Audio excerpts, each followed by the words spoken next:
Stop everything you are doing right now and listen to me very carefully, because what I am about to tell you is not speculation. It is not rumor. It is not opinion dressed up as analysis. This is the documented, receipted, mathematically provable story of how the Indiana Fever lost a basketball game they had absolutely no business losing. How their head coach stood at a microphone afterward and essentially confessed to coaching malpractice on national television. And how a franchise that should be riding the wave of generational excitement is instead drowning in its own contradictions, internal dysfunction, and baffling decision-making.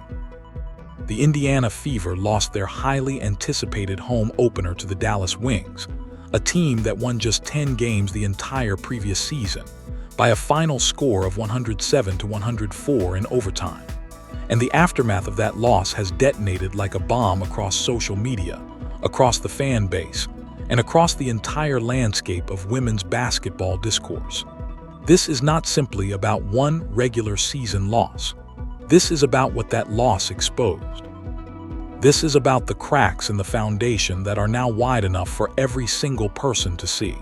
And what people are seeing is deeply, deeply troubling. So settle in, because today we are going to dissect every single layer of this disaster. We are going to examine the catastrophic minute distributions that left the Fever's best players running on fumes. We are going to reveal the one bench decision that makes absolutely zero logical sense and completely undermines everything the head coach said afterward. We are going to analyze the caught-on-camera moment that exposed Stephanie White's in-game confusion at the worst possible time. And we are going to confront the larger organizational dysfunction that is turning what should be the most exciting franchise in women's basketball into a case study in mismanagement. Let us get into it. Before we talk about coaching decisions, front office politics, or social media firestorms, we need to start with the cold, objective, indisputable numbers. Because the box score from this game does not just tell a story, it screams one. Kelsey Mitchell played 33 minutes and 7 seconds. She poured in 30 points. She was magnificent. Caitlin Clark played 30 minutes and 48 seconds. She contributed 20 points and dished out 7 assists. She was brilliant. Aaliyah Boston played 28 minutes and 9 seconds. She added 23 points. She was dominant. Together, the Fever's big three combined for 73 points. 73 points from 3 players in a single game is an extraordinary offensive output.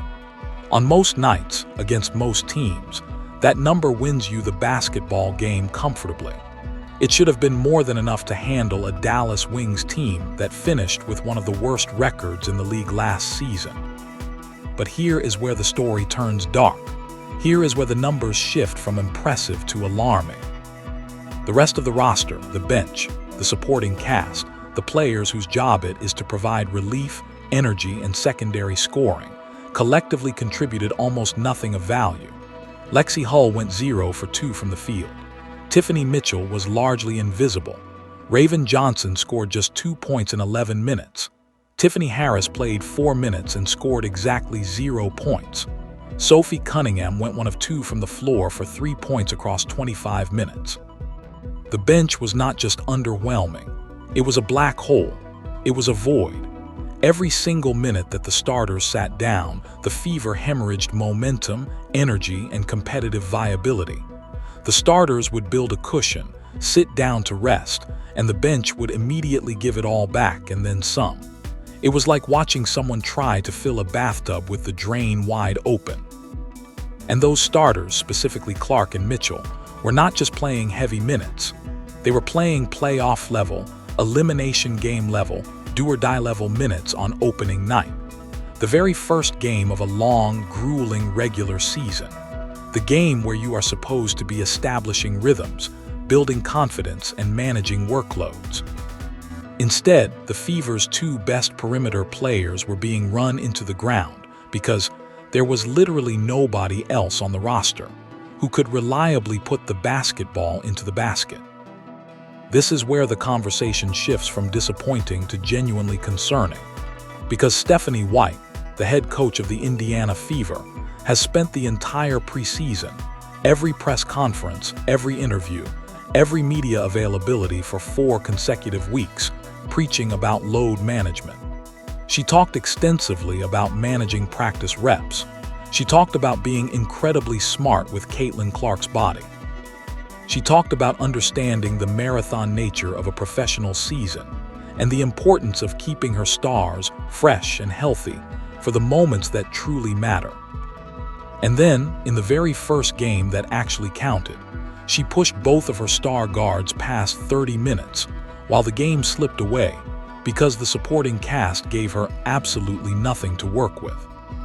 The contradiction between what she said for 4 weeks and what she did on opening night is not subtle. It is glaring. It is the kind of contradiction that erodes trust, invites criticism, and makes people question whether the person in charge actually has a coherent plan or is simply making it up as she goes along. Now, here is where this story goes from troubling to genuinely inexplicable. Here is the detail that has turned casual frustration into full-blown outrage across every corner of the Fever fan base. Shatori Walker-Kimbrough, a veteran guard with professional experience and proven scoring ability, did not play a single second of the game. Not 1 second. Her status on the official box score read 3 letters that have become the most controversial acronym in the entire WNBA right now. DNP, coach's decision. She was not injured, she was not sick, she was not suspended, she was not dealing with a personal matter. She was healthy, available, in uniform, and sitting on the bench while the team slowly bled out around her.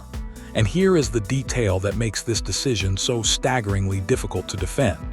In the preseason opener just days earlier, Walker-Kimbrough came off the bench and scored 18 points.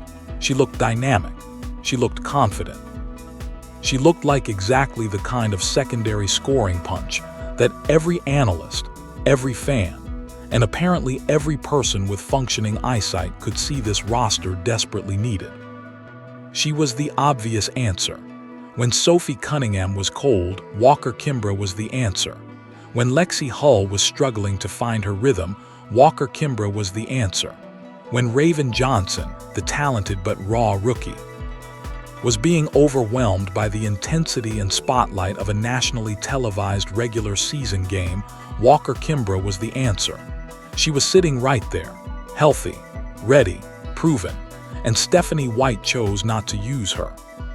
This is the decision that has ignited the firestorm. This is the decision that has turned measured criticism into visceral anger. Because you cannot, with any credibility, stand at a podium after a loss and say your team did not have enough help when you actively chose not to deploy the most productive bench player on your roster. You cannot lament exhausted starters when you had a fresh, capable veteran sitting in street clothes by your own deliberate choice. The logic does not hold. The math does not work. The narrative collapses under the weight of its own absurdity. Now, in the interest of fairness and intellectual honesty, there are theoretical basketball reasons why a coach might hold a player out of a specific game. Maybe Walker-Kimbrough, quote, skill set did not match the particular defensive schemes Dallas was running. Maybe White was planning to deploy her against a different opponent later in the week. Maybe there were internal team dynamics or practice performance issues that the public is not aware of. These are all possibilities that deserve consideration. But every single one of those theoretical justifications is obliterated by 2 undeniable realities. First, the team lost. You can defend unconventional decisions when you win. When you lose by 3 points in overtime to a 10-win team while your franchise cornerstone is limping to the locker room for emergency back adjustments, you do not get the benefit of the doubt. You simply do not. And second, the head coach herself admitted afterward that the rotation did not work. She admitted the starters played too many minutes. She admitted the team needed more production from the supporting cast. She admitted in her own words that the team needs to find a good rotation. By her own public admission, what she deployed on that floor was not a good rotation. And the player who could have made it a good rotation was sitting right next to her, fully healthy, by her own conscious decision. The contradiction is not just notable, it is disqualifying. As if the rotation decisions and the post-game contradictions were not damaging enough, there is another moment from this game that has gone viral and is now being dissected frame by frame across social media. And it is arguably the most damning piece of evidence in this entire saga. In the final minute of the fourth quarter, with the game tied at 100 and the tension in the arena at a fever pitch, the national television broadcast microphones picked up Stephanie White in the huddle during a timeout. She looked at her assistant coaches with visible panic on her face and asked them, directly and desperately, "What do you think they are going to run here?" Let that sink in for a moment. The head coach of the Indiana Fever, the woman who was hired specifically because of her defensive acumen and tactical intelligence, was asking her assistants for help identifying what the opposing team was about to do in the most critical possession of the game. She did not have a read. She did not have a plan. She did not have the kind of prepared, anticipatory defensive scheme that elite coaches deploy in exactly these situations. She was guessing. She was scrambling. She was lost. Now, every honest basketball observer will tell you that coaching is collaborative. Head coaches consult with their assistants constantly. That is normal and healthy. But there is a massive, unmistakable difference between a head coach saying, "Here is what I think they are going to run. Let us make sure we are aligned," and a head coach saying, "I have no idea what is coming. Somebody please help me." The tone, the body language, the frantic energy captured on that microphone painted a picture of the latter. And the fan base noticed. The basketball community noticed. Everyone noticed. When you combine that moment of exposed confusion with the baffling decision to bench the team's best reserve scorer and the post-game admission that the rotation was flawed, you arrive at a portrait of a coaching staff that is not in control. A coaching staff that is reacting instead of dictating. A coaching staff that is surviving instead of thriving. And for a franchise with the expectations, the investment, and the generational talent that the Indiana Fever possess, surviving is not good enough. Not even close. Beyond the tactical failures and the rotation contradictions, there is a human element to this story that is genuinely frightening. Caitlin Clark, the 24-year-old face of the franchise, and arguably the most important player in the entire league from a cultural and commercial standpoint, made 2 separate trips to the locker room during the second half of this game to have her back manually adjusted. She was visibly uncomfortable. She was clearly dealing with physical distress that went beyond normal game fatigue. And when Stephanie White was asked about it after the game, she did not minimize it or dismiss it as a one-time occurrence. Instead, she told the media, with alarming casualness, that this is going to be an ongoing thing. An ongoing thing.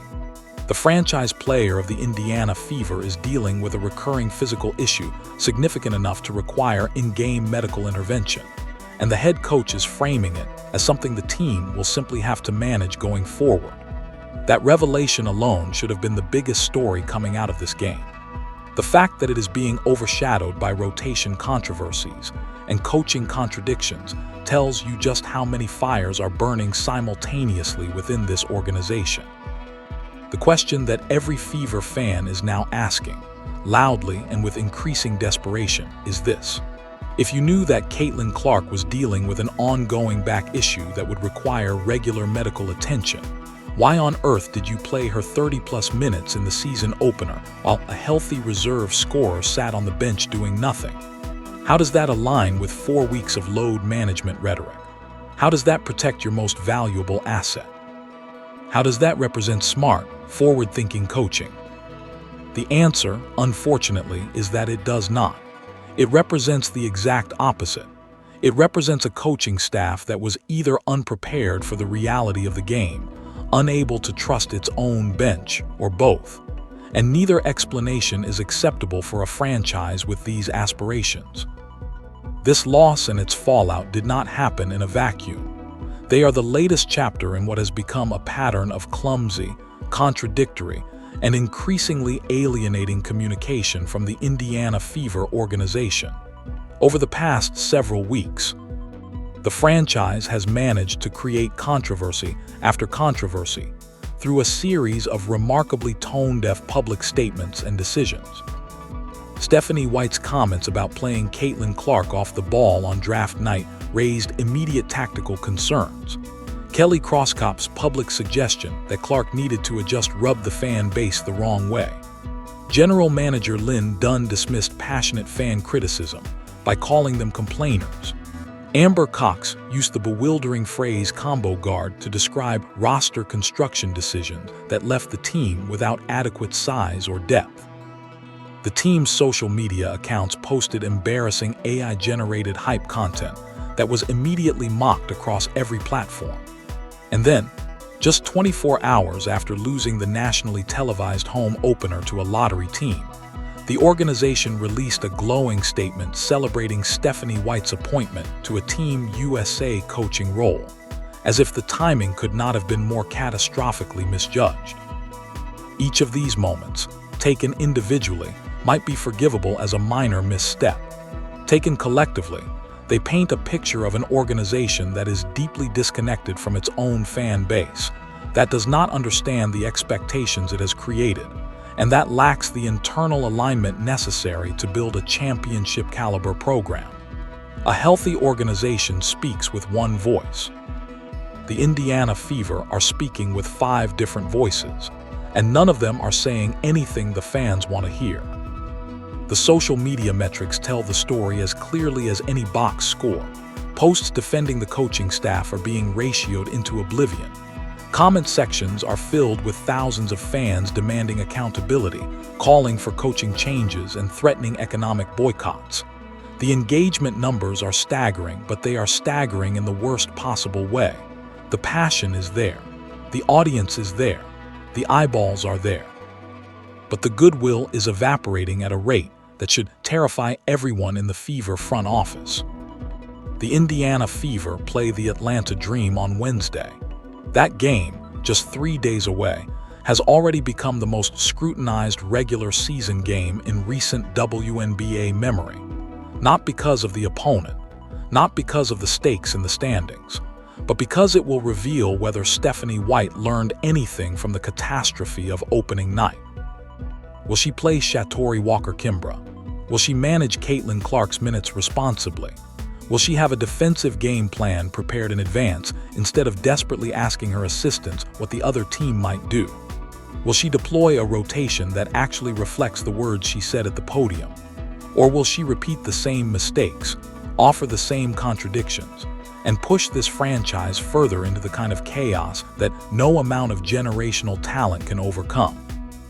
The fan base is watching. The basketball world is watching. Every minute played, every rotation decision, every post-game quote will be analyzed, dissected, and held up against the promises that have been made. Because this is no longer just about basketball. This is about whether an organization with every possible advantage, the best young player in the sport, a passionate and enormous fan base, national television attention, and cultural relevance that most franchises would kill for, can get out of its own way long enough to actually build something worthy of the moment. Right now, the answer to that question is deeply, painfully uncertain, and the clock is ticking. 3 days. That is what Stephanie White has. 3 days to find a rotation that works. 3 days to deploy her bench properly. 3 days to demonstrate that she has learned from the most contradictory, self-defeating coaching performance of the young WNBA season. 3 days to prove that she deserves the job she has been given and the players she has been entrusted with. The Indiana Fever cannot afford another loss like this one, not because of the standings, because of the trust. Trust between the coach and the players, trust between the organization and the fans, trust between the promises made in press conferences and the decisions made on the floor. That trust is fractured, and if Wednesday does not go differently, it may be broken beyond repair. We will be watching every single second, and we will be back to tell you the truth about what we see, whether the organization likes it or not. What do you think? Was Stephanie White's post-game admission a genuine moment of accountability, Or was it a calculated attempt to shift blame onto the front office and away from her own baffling decisions? Why do you believe she refused to play Walker-Kimbrough when the answer was sitting right there on the bench? Drop your thoughts below, because this conversation is far from over. The season is 1 game old, and this franchise is already at a crossroads. Stay locked with my channel, Simply Explained, with more updates.